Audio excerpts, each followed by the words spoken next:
changing your life one story at a time. This is the Chicken Soup for the Soul podcast with Editor-in-Chief Amy Newmark. Hey, it's Amy Newmark with your daily dose of Chicken Soup for the Soul inspiration. It's Friend Friday, and today I'm pleased to introduce you to Alex Kajitani, who is one of the coolest and most passionate teachers I know. 15 years ago, Alex Kajitani was a struggling new teacher in one of California's poorest neighborhoods.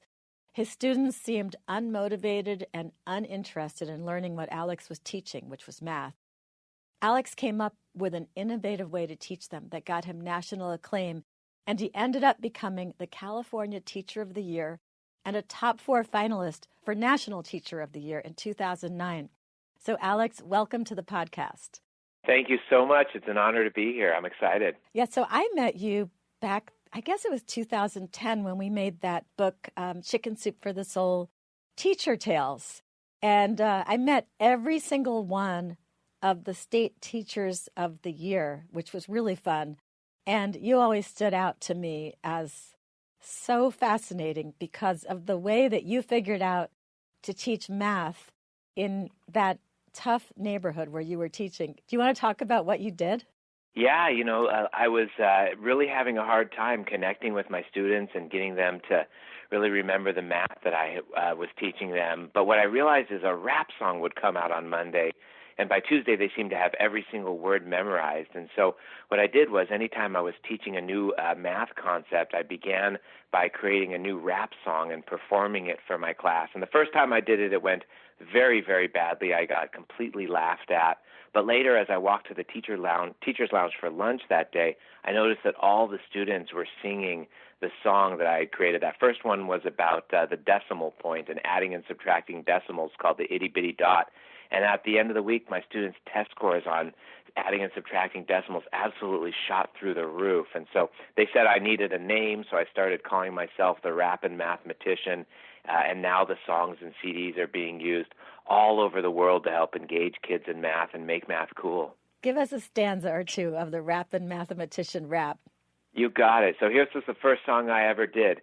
Now what in the world is that itty-bitty dot? Yo, I just can't remember, and it's making me distraught. I saw it in the price of the item I just bought. It's the decimal point. Yeah, now you're getting hot. When you add and subtract them, there must be a rule. So listen to my rhyme and use it as a tool. Just line up the dot and give it all you got. I said line up the dot and give it all you got, and you will never forget how to add and subtract decimals ever again. So just for our audience, you can actually see Alex's picture on the cover of the new book that he and I made together, which is called Chicken Soup for the Soul, Inspiration for Teachers. And it just came out 3 days ago. And you'll see that Alex is Japanese and Jewish. And this is the guy who was teaching in this, I guess, like ghetto neighborhood, right? Teaching this rap. So it was so funny for the kids to see Alex doing this rap. And that, by the way, reminds me of one of the things that I think is so fascinating about you, Alex. Your 2 grandfathers and the different experiences they had during World War II. Yeah, it's actually amazing. So my Japanese grandfather, Yoshio, was living with his kids, who was my dad and aunt. They were living in Central California, and when Executive Order 9066 was issued, they were forced to go to the Japanese internment camps. They were at the one in Gila River in Arizona. And pretty much at that exact same period in history, my Jewish grandfather, who was living here in the United States, actually joined the military and went to fight against Hitler. And so obviously the 2 grandfathers didn't know each other at the time, but during that same period in history, I literally had one grandfather who was fighting against the Nazi regime and another one who was being put in Japanese internment camps here in the United States. And that has really just kind of shaped me and my family history pretty much since World War II. Yeah, it's pretty incredible. I didn't even know that much about the Japanese internment camps until I did that podcast about them a few weeks ago. And That's right. Pretty incredible that happened. So before we get into talking more about the new book we've done together, I just want to cover the rest of your background for our listeners. Besides the fact that you have all these math raps that people can buy, You also have this really cool program now called multiplicationnation.com, which is an online program that helps kids master their times tables. Yeah, it's amazing. As I've traveled, a lot of what I do now is I travel around the country speaking at education conferences and conducting professional development for teachers. And I always ask teachers, what's your biggest challenge with teaching math? And I also ask parents as well. And overwhelmingly, so many of them say that so many kids, haven't mastered their times tables, and that makes it really difficult to teach anything beyond, third grade, because it really is. It's like being able to read in English class. It's the foundation for math knowledge. And so what I did was I created the first of its kind online interactive program to help every kid master their times tables so that they can be confident in math and really confident in life. And so it's online, it's web-based, it can be used on any device, and my goal is to have every kid in America master their times tables. And so I'm working on it one student at a time, but I'm really excited about multiplicationnation.com. And again, I'm really on this mission to help kids with this foundational critical skill. Well, that's great. And the other thing you're helping with now is you're helping me to re-inspire teachers, because we have such a problem in this country with morale. And that's why Alex and I made this new book, Chicken Soup for the Soul, Inspiration for Teachers. It's the appreciation and the inspiration that they deserve every day, because our book is filled with stories that tell teachers that what they do really does make a difference. And I know you are a very big public speaker. You've given up teaching now, and you're traveling around speaking at teachers' conferences and helping teachers to stay committed to the profession. What do you see going on now with this whole teacher retention problem?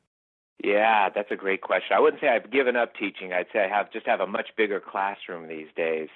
But, as I travel, I see a few things. The first thing that I see is that teachers are really they're tired, and they're tired because there are so many demands placed on teachers, not just on a daily or a yearly basis, but, even minute to minute. We're constantly interacting with students and creating lessons and assessing students, and then also dealing with, just all of the day-to-day operations that come with being part of the public school system or even our individual schools. And at the same time, we're also battling public perception and a lot of, blaming of teachers for things that haven't gone well with the U.S. education system. And so we really wanted to create something that was just an excellent reminder and an inspiring reminder that what teachers do just makes such a difference. And so this book is just filled with just that, stories about how teachers make a difference. And I mean, I read these stories, I cry, I laugh, I get mad, and I smile, from one story to the next, because they're the real stories about real students and real teachers who've made a difference. And I truly believe that through these collected stories, as teachers, we're just going to live on forever, because the truth is beauty fades and machines fall apart and money runs out, but these stories are the only thing that can be passed down from generation to generation. And regardless of where you teach or what you teach or the age level of students that you teach, these stories are universal about what a huge difference we make in the lives of people every day. Yeah, the stories in the book are very honest about the ups and downs of being a teacher, but the common thread is how much teachers really do make a difference. And I would venture to guess that a teacher who wasn't sure if he or she was going to re-up for another year, if that teacher just sat down and read this book, the teacher would sign for another year of teaching, because the book it so dramatically shows that teachers do make a difference and that all of that hard work is worthwhile. And it reminds teachers of why they started in the profession in the first place. Yeah, I couldn't agree more. I always say, teaching is not just what we do.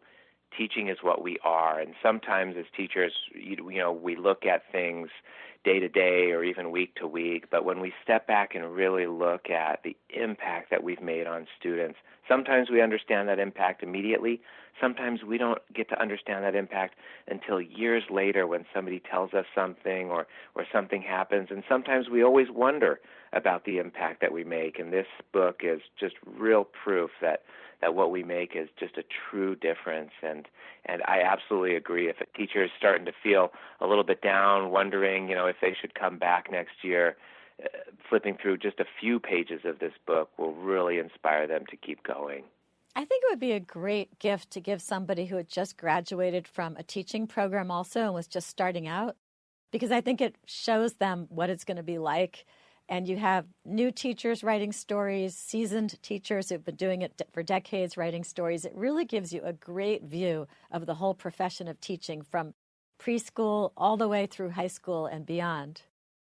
Yeah, I think so too. And, I think it's the perfect book to also just kind of have, by your bedside or on your desk. And at any point you can flip it open, read one of the stories, and just get energized or re-energized. And so I think that new teachers, veteran teachers, I think this is just the absolute perfect gift also, especially during Teacher Appreciation Week. There was a story that I actually told in a podcast earlier this week on the day that the book came out. It was by Linda Carroll Cobb, and it was about when she had failed a student in her class who was a track star, and he had a scholarship to college, and she failed him because his score was like a 50. And right. And then, she got all this pressure from the assistant principal and the guidance counselor and the track coach, like, pass the kid. He's going on to college. He's an athletic star. But she failed him, and he had to go to summer school. And he came back to see her a few years later, and she was kind of worried, like, was he coming back because he was still furious with her? And he came back to thank her for having made him accept the consequences of his actions. He said that she was the first person who ever didn't treat him like a star and made him accept the consequences of poor behavior and poor performance. And so that was a great story.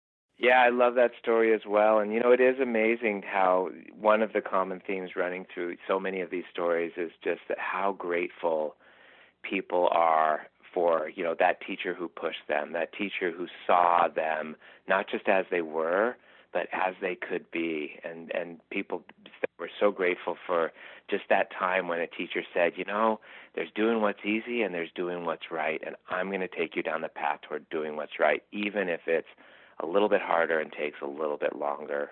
What we do as teachers makes such a difference every single day. Exactly. I've been corresponding with 3 of my best friends from 5th grade, and all of us, our favorite teacher ever was our 5th grade teacher, Mr. McGuire. And we all just recently wrote to him. He's 92 years old. He's deaf, but he's still alive. And so we've been writing to him, and he wrote back to me, same loopy handwriting that I remember from 5th grade. It was such a thrill, and he's so excited to be talking to us through mail since he's deaf. And it's funny, all 4 of us became professional writers, which is really remarkable. Wow. Yeah, in one 5th grade class. Well, Alex, thank you so much for joining us today. This has been wonderful. I really appreciate you coming on, and I know we're going to have great success with our book. And everybody, thanks for listening to the Chicken Soup for the Soul podcast today. Come back Monday for another story from our new book for teachers, this one about a teacher who really needed someone to intervene and get him writing again. And that someone turned out to be one of his students. And to learn more about Chicken Soup for the Soul Inspiration for Teachers, visit our website, chickensoup.com. And to learn more about Alex Kajitani, visit alexkajitani.com. It's spelled just the way it sounds.